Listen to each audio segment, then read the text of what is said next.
Welcome to click TV. ఇదిగా ముఖ్యాంశాలు చూద్దాం. భారతరత్న డాక్టర్ బిఆర్ అంబేద్కర్ జయంతి ట్యాంక్ బండ్ వద్ద ఆ మహనీయుడి విగ్రహానికి నివాళులర్పించిన ముఖ్యమంత్రి రేవంత్ రెడ్డి. బాణసంచా తయారీ కేంద్రంలో ప్రమాదంలో గాయపడిన బాధితులకు విశాఖ కేజీహెచ్ లో మెరుగైన వైద్యం అందిస్తున్నట్లు ఆసుపత్రి సూపరింటెండెంట్ డాక్టర్ శివానంద్ వెల్లడి.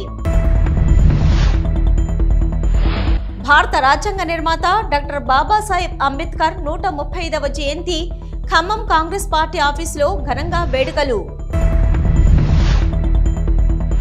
దేవరపల్ల మండల కేంద్రంలో ఉద్రిక్తత, పోలీసుల పహారాలో అంబేద్కర్ విగ్రహ ఆవిష్కరణకు ఏర్పాట్లు. మాజీ మంత్రి ఎర్రబెల్లి దయాకర్ రావు చేతుల మీదుగా అంబేద్కర్ విగ్రహ ఆవిష్కరణ చేయొద్దంటూ అడ్డుకున్న పోలీసులు. వరంగల్లో జరిగే బీఆర్ఎస్ రజతోత్సవ సభకు ఆటో సంఘాల మద్దతు. 26,000 విరాళం చెక్కును కేటీఆర్కు అందించిన ఆటో డ్రైవర్లు. డబుల్ బెడ్రూమ్ లబ్ధిదారుల ధర్నా, తమకి మంజూరైన డబుల్ బెడ్రూమ్ ఇళ్లను వెంటనే కేటాయించాలని డిమాండు. ప్రముఖ పుణ్యక్షేత్రం సింహాచలంలో వినోదోత్సవం, కాసేపు ఆందోళనకు గురైన భక్తులు. సతీ సమేతంగా తిరుమల శ్రీ వెంకటేశ్వర స్వామి వారిని దర్శించుకున్న ఉప ముఖ్యమంత్రి పవన్ కళ్యాణ్. ఆలయ మర్యాదలతో స్వాగతం పలికిన వేద పండితులు, ఆలయ అధికారులు. విశాఖలో రాజ్యాంగ పరిరక్షణ సమ్మేళనం కార్యక్రమం, ముఖ్య అతిథిగా సినీ నటులు, నిర్మాత R Narayanamurthy. Bharat Ratna doctor BR Ambedkar జయంతి సందర్భంగా ట్యాంక్ బండ్ వద్ద ఆ మహనీయుడి విగ్రహానికి ముఖ్యమంత్రి రేవంత్ రెడ్డి పూలమాలలు వేసి నివాళులు అర్పించారు. ఈ కార్యక్రమంలో ఉప ముఖ్యమంత్రి భట్టి విక్రమార్క, మంత్రులు పొన్నం ప్రభాకర్, దామోదర రాజు నరసింహ, ఎంపీ అనిల్ కుమార్ యాదవ్, మాజీ ఎంపీ అంజన్ కుమార్ యాదవ్, మాజీ మంత్రి మోత్కుపల్లి నరసింహులు తదితరులు పాల్గొన్నారు.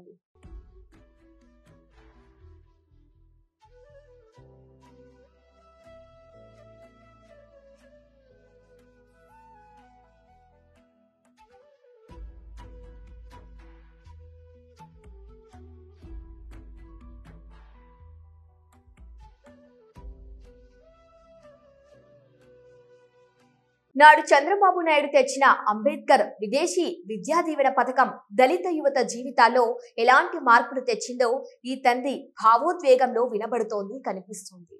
అందరూ చప్పట్లు కొట్టి ఆ అమ్మాయిని అభినందించండి. వాళ్ళ తండ్రి ఇక్కడే ఉన్నాడు, ఒకసారి మాట్లాడతారు. ఆ అమ్మాయి గురించి ఆయన అభిప్రాయాలు చెప్తాడు. నీకేమనిపిస్తా ఉంది? మీ అందరికి ధన్యవాదాలు. ముఖ్యమంత్రి గారికి నా ధన్యవాదాలు. మేము చాలా పేద కుటుంబంలో పుట్టిన వాళ్ళం. ఉన్నతమైన చదువులని ఆలోచన. అయితే మా కోరిక ముఖ్యమంత్రి గారి ద్వారా తీర్చాడు. మా అమ్మాయి కోరిక ఆస్ట్రేలియాలో ఉద్యోగం చేయాలని, పెద్దవాడితో చదవాలని, పెద్దవాడితో ఉద్యోగం చేయాలని కోరిక దేవుడు చంద్రబాబు నాయుడు గారి చేత తీర్చాడు. ఆయన మేము ఎప్పుడూ మర్చిపోలేము. ఆ స్థితిలో మా అమ్మాయి ఉందంటే ముఖ్యమంత్రి గారు దయ మేము ఎప్పుడు మర్చిపోలేము. వందనాలు. Thank you. ఏంటమ్మా రత్నలత, మీ నాన్ననే అమ్మను సరిగా చూసుకుంటావా? ఎస్ సార్, నేనే చూసుకుంటున్నాను సార్. వాళ్ళందరినీ ఇప్పటికప్పుడు ఫోన్లో మాట్లాడుతున్నావా? లేదు సార్, నేను రోజు చేస్తాను, చూసుకుంటాను సార్. నాకు ఒక తమ్ముడు కూడా ఉన్నారు, నేను చూసుకుంటాను సార్. వాళ్ళందరినీ సక్రమంగా చూసుకుంటావు? Yes sir. నీకు ఎంత ఆదాయం వస్తుందమ్మా ఇప్పుడు? సార్ నాకు ఆస్ట్రేలియా డాలర్స్లో $6,000 వస్తుంది సార్. మన ఇండియన్ రూపీస్లో అరౌండ్ 3 lakhs. 3 lakhs వస్తుంది ఫర్ మంత్ అమ్మా? అవును సార్. 3 లక్షల రూపాయలు ఆస్ట్రేలియాలో ఆ అమ్మాయి ఆదాయం సంపాదిస్తూ ఉంది. మీరు గుర్తుపెట్టుకోవాలి. సంవత్సరానికి చూస్తే 36 లక్షల రూపాయలు డబ్బులు సంపాదించే పరిస్థితికి వచ్చింది. ఇది ప్రారంభం మాత్రం. భవిష్యత్తులో ఇంకా పెద్ద ఎత్తున సంపాదించే అవకాశం ఉంటుంది. తల్లిదండ్రుల్ని, వాళ్ళ తమ్ముడిని కూడా బాగా చూసుకుంటా ఉంది. నేను మనస్ఫూర్తిగా ఒక కుటుంబంగాని పైకి వస్తే ఆ కుటుంబంలో ఉండే సభ్యులందరూ కూడా జీవన ప్రమాణాలు పెరుగుతాయి, వాళ్ళ జీవితాలే మారుతూ ఉంటాయి. విశాఖపట్నం కోట ఊరట్ల మండలం కైలాసపట్నం గ్రామంలో బాణసంచా తయారీ కేంద్రంలో జరిగిన ప్రమాదంలో గాయపడిన బాధితులకు విశాఖ KGH తో మెరుగైన వైద్యం అందిస్తున్నట్లు ఆసుపత్రి సూపరింటెండెంట్ డాక్టర్ శివానంద్ తెలిపారు. ప్రమాదం జరిగిన వెంటనే బాధితులను KGH కు తరలించి అత్యవసర చికిత్స ప్రారంభించామని, కొంతమంది బాధితుల పరిస్థితి విషమంగా ఉండటంతో వారిని ప్రత్యేక వైద్య పర్యవేక్షణలో ఉంచామని, 2-3 రోజుల పాటు అబ్జర్వేషన్ లో ఉంచి అవసరమైన అన్ని వైద్య చికిత్సలు అందిస్తున్నామని పేర్కొన్నారు. ఇక బాధితుల ఆరోగ్యంపై నిరంతరంగా డాక్టర్లు పర్యవేక్షణ కొనసాగిస్తున్నారని, వారి ఆరోగ్య పరిస్థితిని మెరుగుపరిచేందుకు అన్ని రకాల చర్యలు తీసుకుంటున్నామని వారు చెప్పారు. సో అందరికీ నమస్కారం. ఈరోజు ఇది ఒక దురదృష్ట ఘటన. సో మనకి కోట ఊరట్ల దగ్గర ఫైర్ క్రాకర్స్లో అగ్ని ప్రమాదం సంభవించి అక్కడ కొంతమంది చనిపోవడం అనేది జరిగింది. ఇమీడియట్గా మాకు కలెక్టర్ గారి దగ్గర నుంచి నాకు ఒక కాల్ వచ్చింది. బర్న్స్ కేసులు ఒకటి మనకు అనకాపల్లి నుంచి వస్తాయి, మీరు వాళ్ళని ఇమ్మీడియట్గా తీసుకొని చర్యలు తీసుకోవాల్సిందిగా చెప్పారు సార్. చెప్పిన వెంటనే నేను ఇక్కడికి వచ్చి బర్న్స్ కేసు అంటే plastic surgery department and all staff, paramedical staff, all aligned departments అన్నీ ఇక్కడ రప్పించి వీళ్ళకి అందరికీ కావాల్సినట్టు ఇమ్మీడియట్గా వచ్చిన వెంటనే ఏ విధమైన ఇన్ఫెక్షన్ సోకకుండా ఫస్ట్ మనం థియేటర్లో తీసుకొని వెళ్ళి క్లీన్ చేసి వాళ్ళని పెడితే చాలా వరకు ఇన్ఫెక్షన్ తగ్గి ఇలాంటి వాళ్ళు బ్యాడ్ ప్రోగ్నోసిస్ రాకుండా ఆపడం అనేది జరుగుతుంది. That is the reason why నేను క్యాజువాలిటీలో కాకుండా పేషెంట్ని డైరెక్ట్గా ఏదైతే బర్న్స్ వార్డ్ ఉందో దాంట్లోకి తీసుకొచ్చి ఇది చేయడం అనేది జరిగింది. ఇక్కడ మనకి ఇప్పటివరకు 5 పేషెంట్స్ వచ్చారు. సో ఈ 5 పేషెంట్స్లో మనకి జల్లూరి నాగరాజు, ఆయన వయసు 50 సంవత్సరాలు, ఆయనకు మాత్రం 90% బర్న్స్ ఉన్నాయి. ఈ 90% బర్న్స్ అనేవి మనకు బయటికి కనిపించినవి, బయటికి ఏదైతే మనకు కనిపిస్తుందో అది. కానీ ఎక్కడైనా మనకి బ్లాస్ట్ అయినప్పుడు ఆ కెమికల్ ఫ్యూమ్స్ వస్తాయి. సో అక్కడ ఉండేటప్పుడు మనం దాన్ని పేల్చడం అనేది జరుగుతుంది. అది పేల్చడం అనేది జరిగి లంగ్స్కి కూడా ఇండైరెక్ట్గా డ్యామేజ్ జరుగుతుంది. అది ఎంతవరకు డ్యామేజ్ జరిగింది ఏంటి అనేది ఇప్పటికిప్పుడు మనకు తెలియదు. It will take 2-3 days. So వాళ్ళని అబ్జర్వేషన్లో పెట్టుకోవాలి. సో ఇంకొక పేషెంటు మడగల జానకీరామ్ అని, ఆ పేషెంట్కి 50% బర్న్స్ ఉన్నాయి. సో ఆయన కూడా ఇప్పుడు డ్రెస్సింగ్ అదంతా అవుతుంది, తీసుకొచ్చి మనం వారికి సరైన ట్రీట్మెంట్ ఇవ్వడం అనేది అయితే డెఫినెట్గా మేము సత్వరమే అందిస్తున్నాం. భారత రాజ్యాంగ నిర్మాత డాక్టర్ బాబాసాహెబ్ అంబేద్కర్ 135వ జయంతి సందర్భంగా ఖమ్మం జిల్లా కాంగ్రెస్ పార్టీ ఆఫీసులో ఘనంగా వేడుకలు నిర్వహించారు. ఈ వేడుకల్లో ఖమ్మం ఎంపీ రఘురాం రెడ్డి పాల్గొన్నారు. ఈ సందర్భంగా అంబేద్కర్ చిత్రపటానికి పూలమాలలు వేసి ఘనంగా నివాళులు అర్పించారు.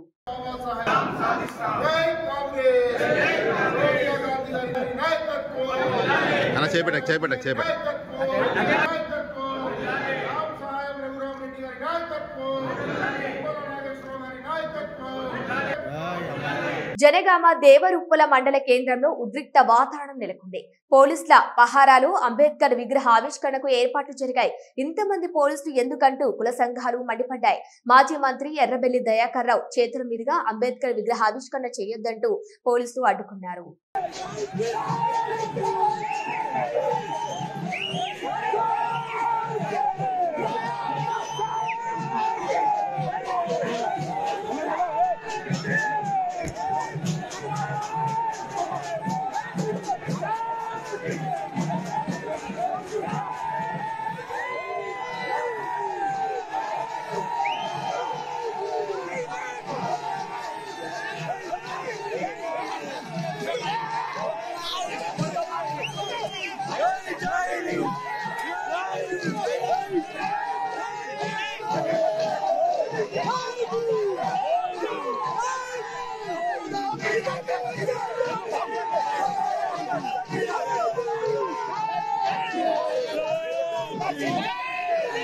తెలంగాణ భవన్లో వరంగల్లో జరిగే బీఆర్ఎస్ రజతోత్సవ సభకు ఆటో సంఘాలు మద్దతు పలికాయి.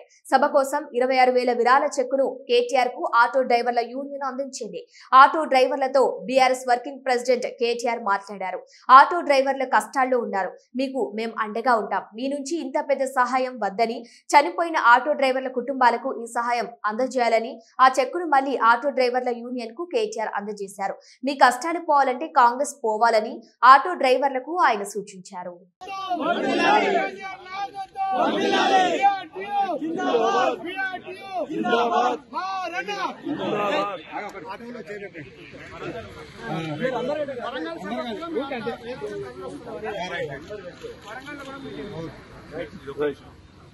డబ్బులు మాకు పార్టీ మీకు సాయం చేయాలి. చనిపోయిన 100 కుటుంబాలు వాళ్ళకు మేము సాయం చేస్తాం. మీరు మాకు నిజాలు, మీరు ఇచ్చిన నిజాలు, మీ మద్దతు చాలు, సంఘీభావం చాలు. మీరే పార్టీ తరఫున ఆటో డ్రైవర్లకు మేము అండగా ఉంటాం. ఆ చనిపోయిన కుటుంబాలకు మెదక్ జిల్లా చేకుంట గాంధీ చౌరస్తా వద్ద డబుల్ బెడ్రూమ్ లబ్ధిదారుల ధర్నా తమకి మంజూరైన డబుల్ బెడ్రూమ్ ఇళ్లను వెంటనే కేటాయించాలని డిమాండ్ చేశారు.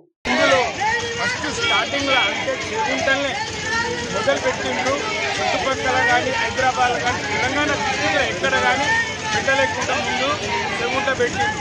చెగుంట స్టార్ట్ సగం పనులు అంతటా పూర్తి అయిపోయినాయి. ప్రత్యేకం కూడా విశాఖ జిల్లా ప్రముఖ పుణ్యక్షేత్రం సింహాచలంలో వినోదోత్సవం జరిగింది. ఈ సందర్భంగా ఆలయంలో సరదా సంఘటన చోటు చేసుకుంది. వినోదోత్సవంలో భాగంగా అర్చకుల సరదా కార్యక్రమం నిర్వహించడంతో భక్తులు కాసేపు ఆందోళనకు గురయ్యారు. ఆ తర్వాత అసలు విషయం తెలిసి తమ జన్మ ధన్యమైందనుకున్నారు. ఇక సింహాద్రి అప్పన్న ఆలయంలో దొంగలు పడ్డారని, స్వామివారి ఉంగరం దోచుకెళ్లారంటూ ఆలయ అర్చకులు హడావుడి చేశారు. స్వామివారి దర్శనార్థం వచ్చిన భక్తులను అవమానించారు. ఈ క్రమంలో కొందరు భక్తులను తాళ్లతో బంధించి పోలీసులకు సమాచారం అందించారు. ఈ సంఘటనతో భక్తులు ఆందోళనకు గురయ్యారు. సదరు భక్తులను క్షుణ్ణంగా తనిఖీ చేయాలని అక్కడి పోలీసులను కోరారు. తాము దేవుని ఉంగరం తీయటం ఏమిటని కొందరు భక్తులు ఆవేదన వ్యక్తం చేశారు. చివరికి స్వామివారి మేలి ముసుగు వస్త్రంలో ఉంగరం ఉందంటూ అర్చకులు చెప్పడంతో భక్తులు ఊపిరి పీల్చుకున్నారు. తమను అనుమానిస్తున్నారని ఆవేదన చెందిన భక్తులను ఆశ్చర్యపరుస్తూ కాసేపటికి అర్చకులు ఇదంతా అబద్ధమని, స్వామివారికి నిర్వహించే వినోదోత్సవంలో భాగంగానే ఈ నాటకం ఆడామని అర్చకులు చెప్పారు.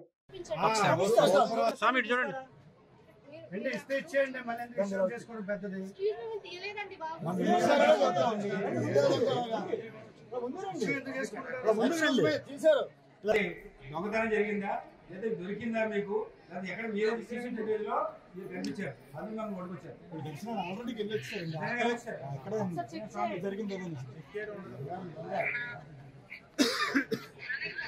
ఏ సెక్షన్కి వస్తుందండి? విచారణ జరుగుతుందమ్మా, అంతేది. మైక్ దగ్గర పెట్టుకోండి.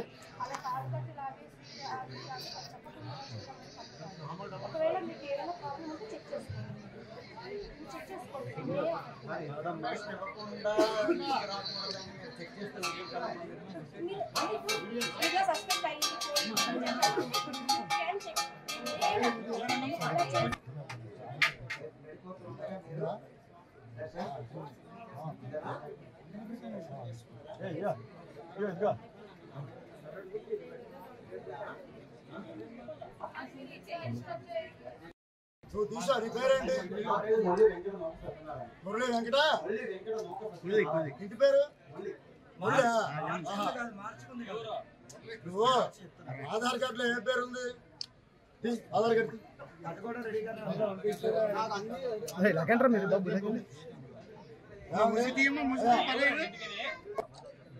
నిజం చెప్పారా? నిజం చెప్పడం లేదు. మీరు ఉంగరం తీశారు. నిజం చెప్పండి.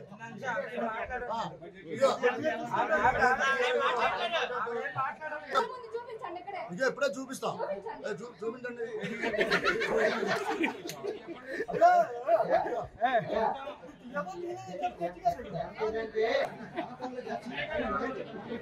అంబేద్కర్ ఆలోచన విధానంతో అన్ని వర్గాలకు సమన్యాయం చేయాలని ఆలోచన విధానంతో రాష్ట్ర ప్రభుత్వం పరిపాలన సాగిస్తోందని మంత్రి శ్రీధర్ బాబు తెలిపారు.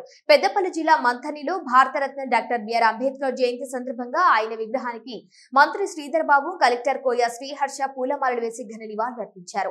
మాజీ ఎమ్మెల్యే గడపల్లి శ్రీరాములు విగ్రహ నిర్మాణానికి 72 కోట్ల నిధులతో వివిధ రోడ్ల నిర్మాణానికి శంకుస్థాపన చేశారు. ఈ సందర్భంగా మంత్రి మాట్లాడుతూ రాజ్యాంగ స్ఫూర్తితో ఉమ్మడి ఆంధ్రప్రదేశ్ లో కాంగ్రెస్ ప్రభుత్వ హయాంలో దేశంలో ఏ రాష్ట్రంలో చేయని విధంగా ఎస్సీ సబ్ ప్లాన్ తీసుకువచ్చి చట్టబద్ధత కల్పించామని తెలిపారు. బడుగు బలహీన వర్గాలకు సమన్యాయం చేయాలనే కార్యాచరణతో ప్రభుత్వం ముందుకు పోతుందన్నారు. అంబేద్కర్ గారి జయంతి సందర్భంలో వారికి రాష్ట్ర ప్రభుత్వం తరఫున, జిల్లా యంత్రాంగం తరఫున మేము, కలెక్టర్ గారు,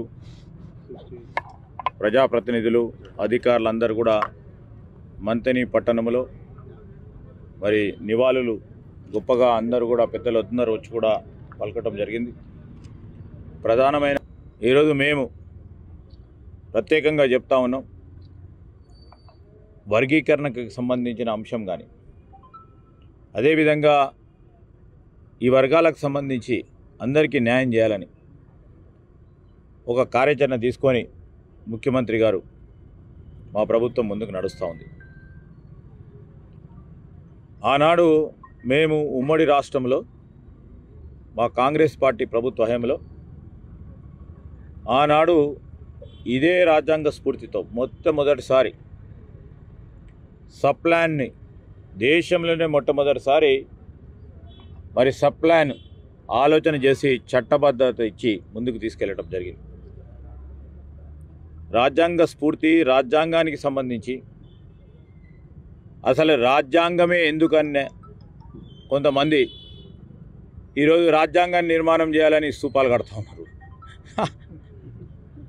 అదే సందర్భంలో నేను ఈరోజు మనవి చేస్తూ ఉన్నా, ప్రతి ఒక్కరికి దళిత సోదరులకే కాదు అన్ని వర్గాలకు సంబంధించి బలైన బడుగు మరి పేద వర్గాలకు సంబంధించిన వారందరికీ సమన్యాయం జరగాలని ఆలోచన చేసిన వ్యక్తి భారతరత్న బాబాసాహెబ్ అంబేద్కర్ గారు. మరి ఆలోచన విధానాన్ని తీసుకెళ్లే ప్రధానమైన బాధ్యతతో మా రాహుల్ గాంధీ గారు ఈరోజు దేశవ్యాప్తంగా కూడా రాజ్యాంగం గురించి, రాజ్యాంగ స్ఫూర్తి గురించి, రాజ్యాంగాన్ని బలహీనపరిచే శక్తులకు సంబంధించిన అనేక అంశాల విషయంలో వారు పోరాటం చేస్తూ రాజ్యాంగ నిర్మాత అయిన బాబాసాహెబ్ అంబేద్కర్ గారి ఆలోచన విధానాన్ని ముందుకు తీసుకెళ్లే కార్యాచరణ తీసుకోబోతాం. కలియుగ ప్రత్యక్ష దైవం తిరుమల శ్రీ వెంకటేశ్వర స్వామి వారిని ఉప ముఖ్యమంత్రి పవన్ కళ్యాణ్ సతీమణి శ్రీమతి అన్నా కొణిదెల దర్శించుకున్నారు. ఇక సోమవారం వేకువజామున శ్రీవారి సుప్రభాత సేవలో పాల్గొన్నారు.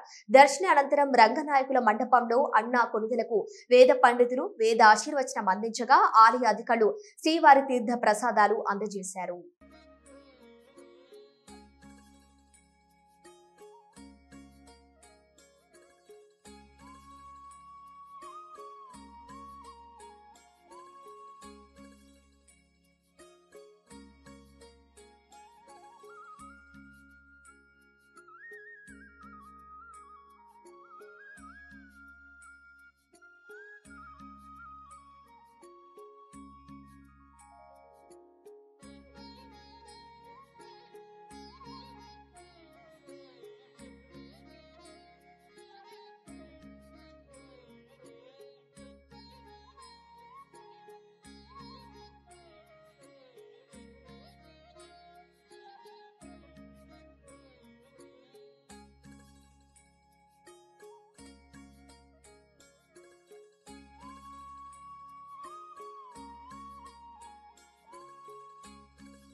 డాక్టర్ బిఆర్ అంబేద్కర్ 134వ జయంతి సందర్భంగా విశాఖలో రాజ్యాంగ పరిరక్షణ సమ్మేళన కార్యక్రమం జరిగింది.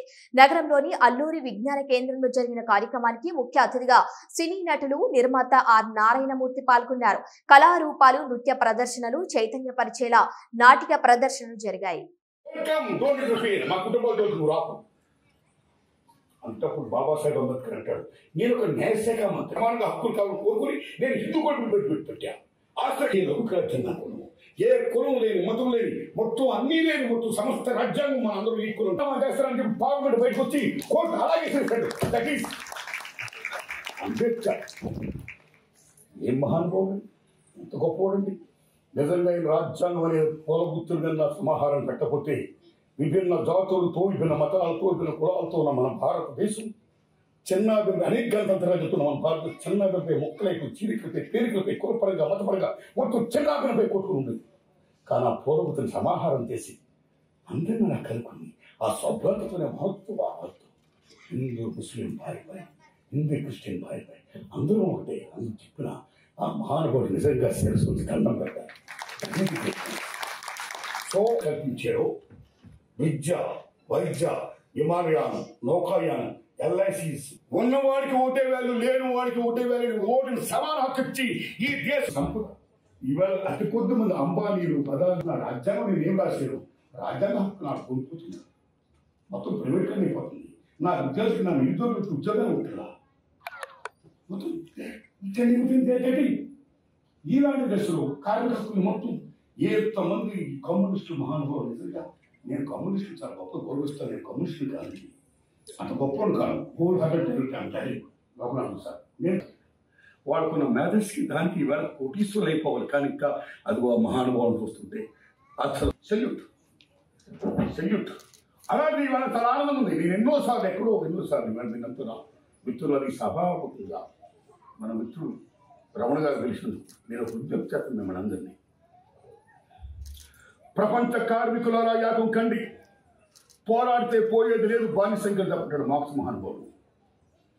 ఈ రోజు కన్నా ప్రపంచ కమ్యూనిస్టుల యాగం కండి, పోరాడితే పోయేది లేదు, తాడితుల హక్కుల రక్షణ తప్ప.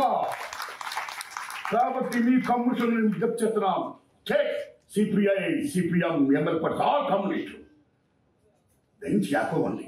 మీరే కాదు, ఇవాళ చాలా ఆనందం ఉంది. ఎప్పుడు ఎర్ర జెండాలతో, ఎర్ర రుసట్లతో, ఎర్ర ఇటుతో కనపడి కమ్యూనిస్టులు ఇవాళ నీల్ అంబేద్కర్ మహానుభావుడు దయ వల్ల నీళ్ళు కావలసిన వస్తువు వెళ్తున్నారు. నాకు చాలా ఆనందం ఉంది ఇవాళ. అందుకని లాల్ నీల్ రెండు ఏకమైనాడు, ఎర్రకోటి మీద ఎర్ర జెండా వేస్తుంది. మీరు ఏకమని దండం పెడతా. ఇలా ఉన్నారంటే ఇడిచేస్తాడు. రాజ్యం చాలా బలమైంది, శత్రువు చాలా బలమైన వాడు. మీరు ఎలా ఉంటే ఇరిచేస్తాడు. మీరు ఎలా ఉండండి, యునైట్, ఎడ్యుకేట్ అండ్ ఫైట్ అని అంబేద్కర్ మహానుభావుడు ఏం చెప్పాడు? Do it. అసలే వేసవి సెలవులు, ఆపై భాన్వి ప్రతాపం. కట్టుదిట్టమైన రక్షణలో ఉండాల్సిన తాగునీటి ట్యాంకుల వద్ద పర్యవేక్షణ లోపం ఏర్పడింది. ఇక అత్యంత ప్రమాదకరంగా స్కూల్ పిల్లల ఈతకు వేదికగా మారింది.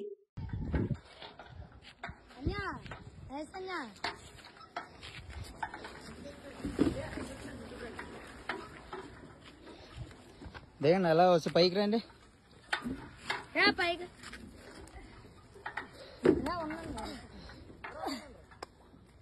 సమానత్వం, సామాజిక న్యాయం కోసం పోరాడిన మహనీయుడు, అంటరానితనం నిర్మూలనకు, అణగారిన వర్గాల శ్రేయస్కు కృషి చేసిన అభ్యుదయవాదని వైద్య ఆరోగ్య శాఖ మంత్రి సత్యకుమార్ యాదవ్ అన్నారు. స్వతంత్ర భారతావనిని నడిపిస్తున్న రాజ్యాంగ నిర్మాణ సారథి, జాతి గర్వించదగ్గ దార్శనికుడు, భారతరత్న డాక్టర్ భీమ్రావ్ రామ్జీ అంబేద్కర్ అత్యంత సామాన్య కుటుంబంలో పుట్టి అనేక అవమానాలు, వివక్షతలు ఎదుర్కొంటూ అత్యున్నత స్థాయికి చేరిన బాబాసాహెబ్ జీవితం తరతరాలకు స్ఫూర్తిదాయకం.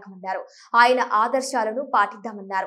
ఆశయాల సాధనకు కృషి చేద్దాం. సమున్నత భారతావని సర్వోన్నత ప్రగతికి అంకితమవుదామని అన్నారు. సామాజిక సంస్కర్త, విద్యావేత్త, న్యాయవేత్త, రాజ్యాంగ నిర్మాత, జాతి గర్వించదగ్గ మహనీయుడు డాక్టర్ బాబాసాహెబ్ అంబేద్కర్ 135వ జయంతి సందర్భంగా వారి స్మృతికి ఘనమైన నివాళులర్పిస్తున్నాను.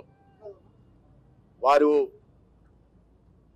సమానత్వం, స్వేచ్ఛ, న్యాయం ప్రాతిపదికగా ఒక ఉత్కృష్టమైన రాజ్యాంగాన్ని నిర్మించారు. ప్రజాస్వామ్యం పరిడవిల్లడానికి ఆ రాజ్యాంగమే ప్రధాన కారణమైంది.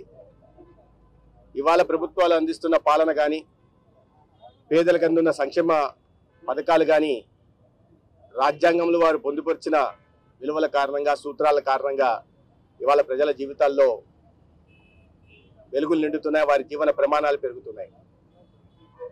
అటువంటి మహనీయుడు పుట్టిన గడ్డ మీద జన్మించడం భారత జాతి గడ్డ మీద నిజంగా గర్వించదగ్గ విషయం. ఆ మహనీయుడు ప్రవచించిన విలువలు ప్రతి ఒక్కరూ పాటించాలి. భావితరాలు వారి గురించి తెలుసుకోవాలి, వారి జీవితం గురించి తెలుసుకోవాలి, వారి ఆశయాల్ని పాటించాలి, ఆచరించాలి. అయితే అటువంటి మహనీయుడిని తగ్గాల్సిన గౌరవం దేశంలో చాలా సంవత్సరాల పాటు దక్కలేదు. అత్యంత ఉత్కృష్టమైన భారత రాజ్యాంగం నిర్మించిన డాక్టర్ బిఆర్ అంబేద్కర్ గారికి భారత రత్న లభించడానికి చాలా సంవత్సరాలు ఎదురు చూడాల్సి వచ్చింది. వారు 1956లో మరణిస్తే 1990లో కానీ వారికి భారతరత్న రాలేదు. అదే సమయంలో ఒక కుటుంబం తమకు తాము ప్రధానమంత్రిగా ఉంటున్నప్పుడు నెహ్రూ గారు తనకు తాను భారతరత్న ఇచ్చుకున్నారు. ఇందిరాగాంధీ గారు ప్రధానమంత్రిగా ఉంటున్నప్పుడు తనకు తాను ఇచ్చుకున్నారు. మరీ దారుణంగా ఘోరంగా డాక్టర్ బిఆర్ అంబేద్కర్ గారిని అవమానిస్తూ ఎవరి చేతుల్లోనైతే 2 సార్లు కాంగ్రెస్ కజ్రోల్కర్ గారి చేతుల్లో అంబేద్కర్ గారు ఓడిపోవడం జరిగింది. బాంబే లోక్సభ ఎన్నికల్లో కానీ బండారా ఉప ఎన్నికల్లో కానీ ఆనాడు నెహ్రూ గారు కజ్రోల్కర్ని డాక్టర్ బిఆర్ అంబేద్కర్ గారి మీద పోటీ చేయించి వారిని 2 ఎన్నికల్లో ఓడించిన తర్వాత 1970లో అదే కజ్రోల్కర్ గారికి ఒక సామాజికవేత్తగా భారతరత్న అవార్డు ఇవ్వడం జరిగింది. పద్మశ్రీ పద్మవిభూషణ్ అవార్డు ఇవ్వడం జరిగింది. అంటే ఈ రకంగా అనేక అవమానాలకు గురి చేశారు. అయితే నిజంగా డాక్టర్ అంబేద్కర్ గారి ఆశయాలను ఆచరిస్తున్న ఈ ఎన్డీఏ ప్రభుత్వం ఇవి ఇవాల్టి వార్తలు. చూస్తూనే ఉండండి న్యూస్.